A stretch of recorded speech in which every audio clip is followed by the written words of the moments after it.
rich and then like my camera don't and then work. like get rich and then I'm gonna build a big ass house and then I'm the father of my friends. Now, Warren's mother, being a judge, would know that they're all looking at felony charges of manslaughter, if not worse.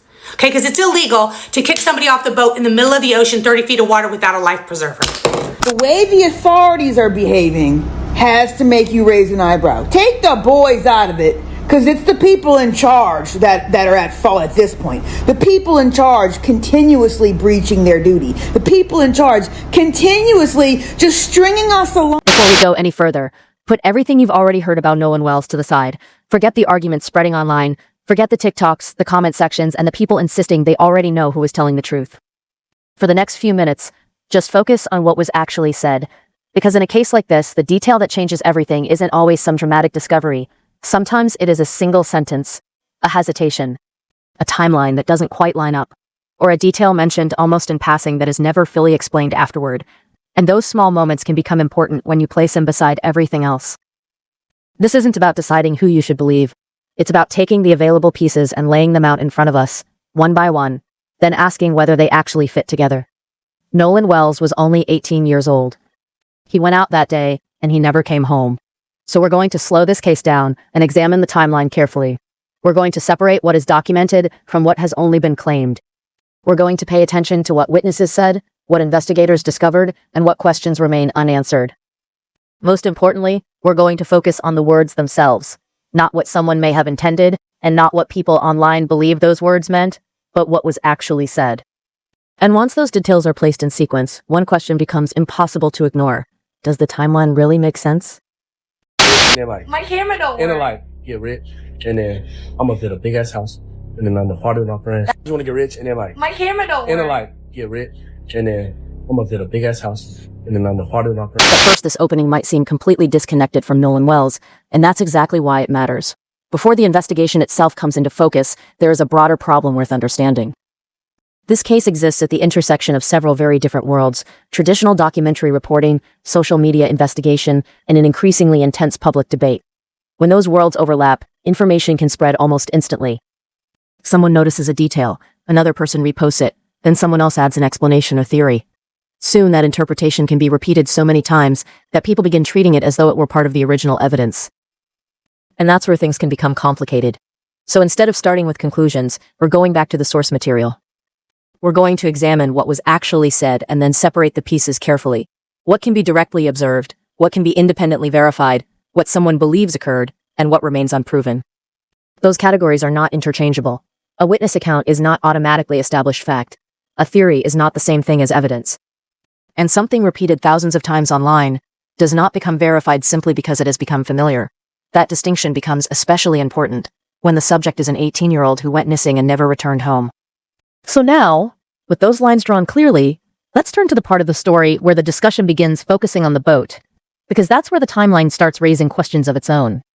To thank Officer Doofy. Officer Doofy, thanks to his caption there, what does his caption say? Breaking. Exclusive images shared off the Triton boat being towed by another boat. After the... Okay, so again, you were being towed here, but you're also calling Cito for a tow. So why would you call Cito for a tow when you're already being towed? Because they needed an alibi. They needed... Stop here for a moment, especially if you're hearing about this case for the first time, and approach this the way an investigator would. Don't begin with, who do I believe? Begin with a much simpler question. What exactly happened, and in what order? The Triton is described as being under tow. At the same time, we're hearing about a separate request for towing assistance. That immediately creates a question worth examining. If the vessel was already being towed, why would another tow request have been necessary? The clip offers an explanation. It suggests the request was made to create an alibi. But pay close attention to what that actually represents. That's an interpretation of the events, not something the footage itself establishes as fact. And that distinction matters. If we decide at the beginning that the people involved needed an alibi, then every detail we encounter afterward can start looking like confirmation. That's how confirmation bias works.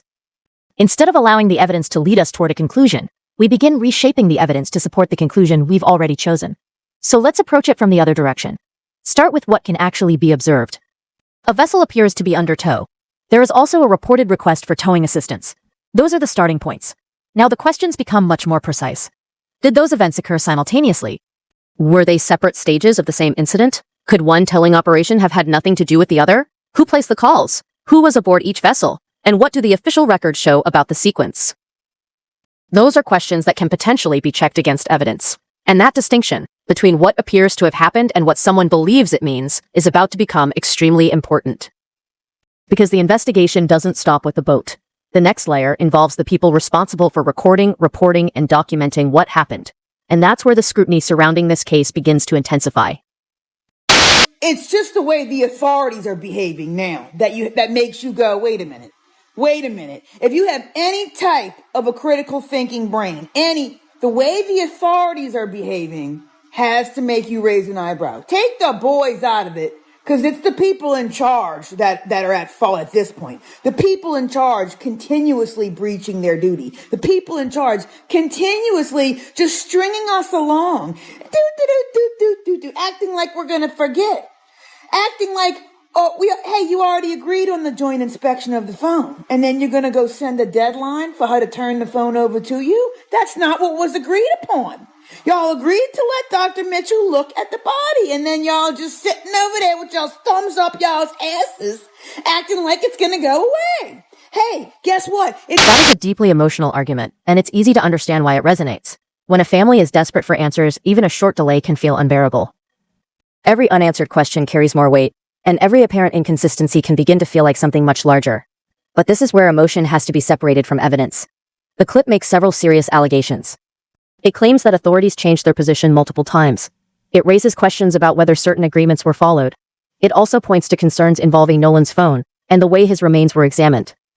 If those claims are accurate, they deserve serious scrutiny. But there is only one reliable way to determine that. Follow the documentation. What exactly was agreed upon? When was the agreement made? Who was involved? What happened after that? Was there a specific deadline? Was Nolan's phone actually withheld, and under what circumstances? What did any relevant court order require? And how did investigators or officials respond? Those details matter far more than how convincing an argument sounds online, because outrage alone cannot establish what happened. Records can. If the process was followed properly, the documentation should help demonstrate that. If something went wrong, the same records may reveal where the process broke down. And that's an important distinction, especially in a case where public discussion can move faster than verified information. A family should not have to win a debate on TikTok before their questions are taken seriously. They should not need the loudest voice online to justify wanting clear answers about what happened to their loved one. The answers should come from evidence and documentation. And that's why the next piece deserves especially close attention. Because the discussion now moves away from general allegations and towards something much more specific. The claimed demonstration of the emergency call. And this time, the details of what was actually shown and said become critical. CTO call, okay? Or the CTO demonstration video, because that's what I call it. I was just sitting here thinking, and I was looking, and I continue to look over this video, and I'm thinking to myself, if that is supposed to be Wyatt sitting on the steerum calling CTO, then why is the audio to the CTO call when Vicky asked him, what is it, the coordinations and things of that nature? Why say, let me go look? If he's sitting right there, where are you going to look? Do you have your current GPS coordinates? Let me go look. Now, that can't be the call for them needing the CTO call, right? It can't be, because they're already being towed. So what was the point of that demonstration video and saying that that is the actual video? Because Warren said it was the video, and Tatum posted it was the video of the specific. Attorney also said that that was the confirmed. But how so when they're already being towed while they're doing the demonstration to the CTO call? I don't know, just my... Let's slow this down, because the criticism here is more specific than simply saying, this video doesn't look right. The creator is pointing to a particular sequence in the demonstration. During the exchange, the person being questioned appears to the response in substance is that they need to go check. And that creates a very narrow but important question. If the person supposedly making the emergency call already knew or was expected to know the relevant location information, why would they need to leave the scene to retrieve it? That question by itself doesn't establish that the demonstration was fabricated. It doesn't prove anyone staged the scene, and it certainly doesn't establish who was actually aboard the boat at the time. What it does is create a question about the chronology of the demonstration, and in an investigation like this, chronology can be everything. Consider two pieces of evidence that each appear credible on their own. Piece A places an event at 11:30. Piece B also places another event at 11:30. If those events could not physically occur simultaneously, then something has to be examined more closely. The answer isn't to automatically pick whichever version supports the theory you already believe. The answer is to return to the underlying records, call logs, timestamps, statements, official documentation, anything that can establish what happened and when. That's the standard we should keep throughout this case. Don't choose a side first and then build the timeline around it. Build the timeline first and allow the evidence to determine what conclusions, if any, can reasonably follow. But the next clip takes this discussion into much more serious territory. It makes allegations involving a judge. Those claims should not be treated casually, and they should not be presented as established facts simply because they appear in a video. We're going to examine what is being alleged, but keep that distinction in mind as you listen. An allegation is not the same thing as a proven finding. Who hid Nolan Wells' phone strikes again. This time, it's with bribery. Let's talk about it. Right here in this photo, we see this news article published in July of this year that allegedly the judge who hid Nolan's phone paid $100,000, or tried to anyway, to rule Nolan's death as accidental. Why is nobody talking about this? Not only did she hide the phone, but she's also trying to bribe police. And yet she's still not arrested? Mississippi, FBI, what's going on? Because it seemed like there's selective enforcement here. It seems like y'all are not trying to hold this woman accountable. She was the one who had possession of Nolan's phone. And her son was one of the sons that was last spotted with Nolan. And then, on top of that, here we are.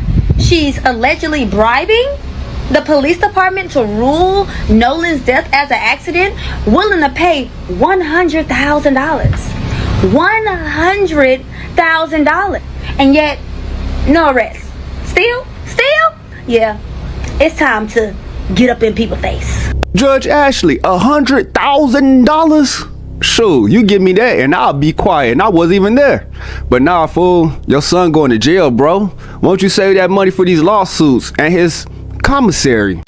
This is where we need to slow down. What you've just heard isn't a minor criticism. The clip is making allegations of bribery, interference, and possible misconduct involving a public official. Claims that serious cannot be established by a thumbnail, a TikTok, or a comment section. They require evidence. If there really was an alleged attempt involving a $100,000 payment, where is the documentation showing that? If someone allegedly tried to influence how Nolan's death was classified, what records support that claim? And if there were concerns about the handling of Nolan's phone, what court filings, investigative records, or other documentation establish what actually happened? Those are the questions that matter. Because responsible documentary investigation doesn't need to manufacture outrage when the underlying evidence is compelling. You don't have to shout.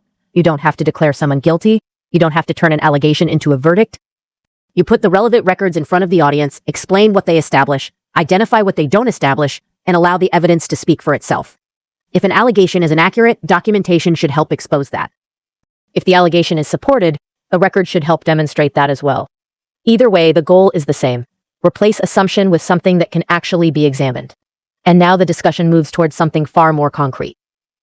Nolan's phone, because in this investigation, that device may represent much more than a piece of personal technology. It could potentially help reconstruct the timeline itself. And that makes what happened to the phone and what investigators were able to recover from it especially important. To my question, don't you understand why people are suspicious? Because Nolan's separated from his phone, which no teen does. I get it, why he didn't have it in the water. I get that. I dive, I swim. I just went swimming with the dolphins with my twins, and yes, my phone was on the boat. But then I got it. I didn't let the boat take off without it. Then it was in the friend's custody for hours. Then we hear things may have been deleted because there's no snaps, no images, no emails going out for hours on end. And the friends had control of his phone. So at least you can admit that's why people are. This is the kind of detail that can fundamentally change how a case is understood. Think about what a phone represents in the life of an 18-year-old. It's not simply a device for making calls. It can contain conversations, photographs, social media activity, location information, messages, contacts, and years of personal memories. In other words, it can become a digital record of where someone was, who they communicated with, and sometimes, what they were doing immediately before something happened. So the question isn't necessarily, why didn't Nolan have his phone with him? That part could have an ordinary explanation. Someone going swimming or boating might leave a phone somewhere dry or secure. The more important question is what happened to the phone afterward. Who had possession of it? How long was it outside Nolan's control? Where was it kept? When was it recovered? And most importantly, what information could investigators actually access once they had it? Those details could potentially help establish part of the timeline. But there is another side that has to be considered. The next section challenges the suggestion that the phone was deliberately altered, or that the other young men involved necessarily had access to its contents. That matters. A fair investigation cannot examine only the information that supports one theory while ignoring statements that point in another direction. If someone says they didn't know the passcode, that's part of the record. If they maintain that nothing was deleted, that claim also matters. And if Nolan's family believes certain information should have been present but wasn't, that concern matters too. But none of those statements, standing alone, resolves the question. They have to be compared against the available forensic evidence. What did the device actually contain? What was recovered? What was missing? And can the digital record establish what happened to Nolan, or at least eliminate certain possibilities? That's where the next evidence becomes especially important. Nancy, I think it's because people are out putting out misinformation and they don't have the totality of circumstances because they haven't heard from the boys, didn't watch the interview and all of this stuff, and they feel that it's convoluted. It's very straightforward to me and very clear in many areas that the boys are saying they did not have access. Christine, Nolan's mother, is not saying unequivocally that things were deleted. She was surprised that things were not present. Therefore, she insinuated that things may have been deleted. But she did not really say that the phone was deleted. And the fact that they did not communicate with both sides, meaning that I wish that the Nolan Wells family would have communicated with these boys instead of me, would have talked to their lawyers instead of me, then therefore they could have gotten a good perspective. The boys made mention in the interview that I did with them that they told Christine, Nolan's mother, that they had his phone and his keys in their possession. Therefore, she came to get them. They turned them over. They have no access to his codes. They have no reason to delete his phone. They're claiming there's nothing that was... This is exactly where responsible true crime reporting becomes important. When a story involves someone's death, the words used to describe the evidence matter. A theory about what an injury might indicate is not the same thing as a medical professional determining what caused that injury. Those are two very different levels of information. That's why the underlying documentation matters. The autopsy, the medical examiner's findings, toxicology, where applicable, forensic examinations, professional conclusions based on the available evidence. Those sources carry far more weight than someone examining a photograph online and attempting to make a diagnosis from it. If the medical evidence establishes something, then that's what should be reported. If the available evidence doesn't establish an answer, and saying we don't know is not a failure, it's credibility. And now the case moves toward another theory surrounding the day Nolan disappeared. This time, the discussion involves an alleged confrontation, a reported physical altercation, and the possibility that Nolan may have recorded part of it. But listen closely to how that information is presented. The source itself makes clear that the account comes from someone who says they were present. That doesn't automatically make the account false, but it also doesn't make it independently verified. It means the claim has to be tested. Who made the statement? What exactly did they say they witnessed? Is there any recording or other evidence that supports it? And does the broader timeline agree with their account? Because the difference between someone saying they witnessed something and evidence independently establishing that it happened could become critical here. About this with the medical examiner in DC, the discoloration to the back of the head shows blunt force trauma to the back of the head. The fact that the throat is missing means that they're hiding the evidence of a death, whether that be I think that's what it is. Blunt force trauma, then strangulation, hit you in the back of the head and then choke you to death. But niggas is not finna let this go. Nobody's finna let this go. They're not gonna get away with this shit. If I'm gonna cover this shit every week, I'm gonna say something about it every week. Rest in peace, Nolan Wells, every week. But arrest everyone involved. Arrest the parent, arrest the judge who tried to cover it up, arrest the judge who allowed them to park the boat at the house where it got cleaned at, arrest the judge who tried to use her power to deceive the public, disbar her, arrest all the children involved. All the children have contradicting stories, but they was all there. Part of my friend. You want to get rich and then like My camera don't and then work. like get rich and then I'm gonna build a big ass house and then I'm the part of my friend. You want to get rich and then like My camera don't and then work. like get rich and then I'm up at a big ass house, and then on the part of the Now, consider the sequence being proposed. According to the claim, a confrontation took place. Nolan may have recorded it, someone may have wanted that recording removed, his phone was allegedly taken, and Nolan then reportedly boarded the boat. That's a very specific chain of events, and every link in that chain has to withstand scrutiny. Was there actually a confrontation? Who was involved? Did anyone else witness it? Was Nolan really recording? Was a video created at all? If it existed, where is it now? Was it deleted? Could forensic analysis of the phone recover evidence of it? And do messages, statements, timestamps, or other records created at the time support any part of the account? Those are the questions that could move the discussion beyond theory. If independent evidence corroborates multiple parts of that sequence, and investigators have something concrete to examine. If the supporting evidence doesn't exist, however, the sequence remains an allegation or theory, not an established account of what happened. And that's an important distinction for everyone watching this, especially those who have already reached a conclusion. If you believe the theory, you don't have to present it as proven fact. And if you're skeptical of it, you don't have to automatically dismiss every question it raises. There's a much stronger position in between those two extremes. Show me the evidence. That's the standard that can survive scrutiny regardless of which side you're on. And now we're moving into another piece of digital evidence that has generated significant debate. The comparison between Snapchat activity and Life 360 location data. And if those records don't tell the same story, the timeline becomes even more important. Rumor has it that on the island that day they were doing MMA-style fighting, people were recording stuff while Carter got into a fight, and I guess got his ass handed to him.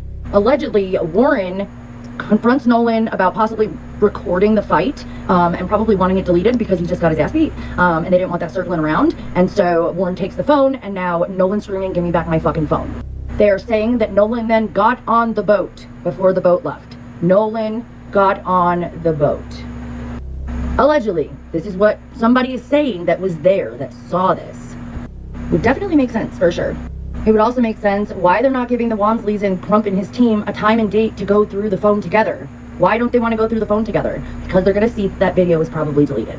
I'm sure people are going to come to me in the comments, "Oh, you're just making shit up, you're grifting, you're doing this." Listen, I'm just sharing what I have come across in my own little investment. This is where the digital evidence becomes more complicated.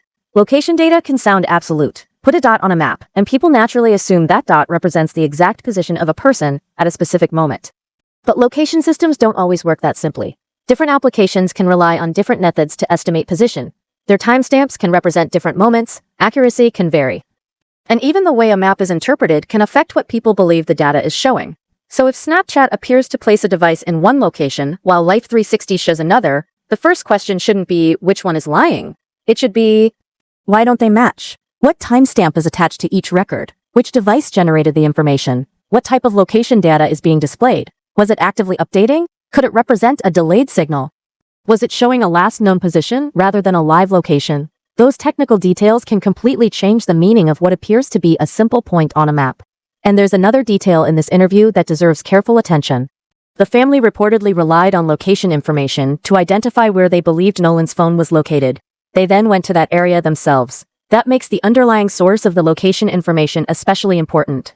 So rather than assuming what the map proves, let's listen carefully to how the family described receiving that information, what they believed it meant at the time, and what happened when they followed it. Because sometimes the most important part of location evidence isn't where the dot appears. It's understanding exactly what that dot was actually telling them. The video that I posted is because of this interview, which to Seema says that Javon and Jalen looked at the Snapchat and that's where Nolan's phone was pinging, and it was like a whole bunch of people in that area. So that's why they went to the house to get the phone. That's when we started tracking the phone. Well, for Christine, it said one place, but for them on Snapchat, it showed another place. So that's the place we went to. And it showed that everybody that was in the house, it was like a lot of people there. Like it was, I'm not familiar with all the kids. I only know like one or two there. But it showed that the phone was at what a lot of people were at. So that's how we knew where to go to. We went there. They were all there. They were sitting there, lights off, watching TV. Did they immediately give you the phone? Because knowing that phone was there. It took about 15. They did. They gave me the phone, but it took about 15 minutes to get the phone. Because I even asked, I'm like, did y'all have to walk back to Horn Island to get the phone? Or like, where's the phone? Because it took so long when they said it was in, when Wyatt told me it was in his truck. it took him so long to get the phone back Take to a step me. back and look at how many separate questions have emerged.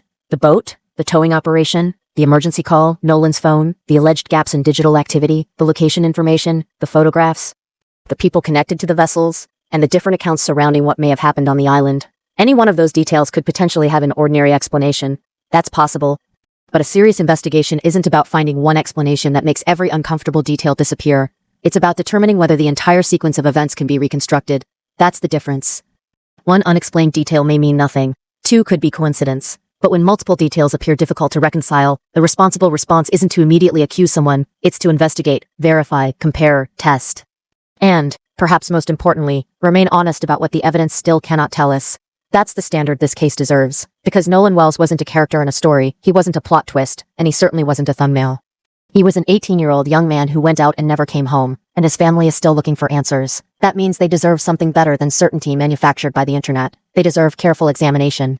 They deserve evidence. And they deserve an investigation patient enough to follow that evidence wherever it leads, even if the answer isn't the one anyone expected.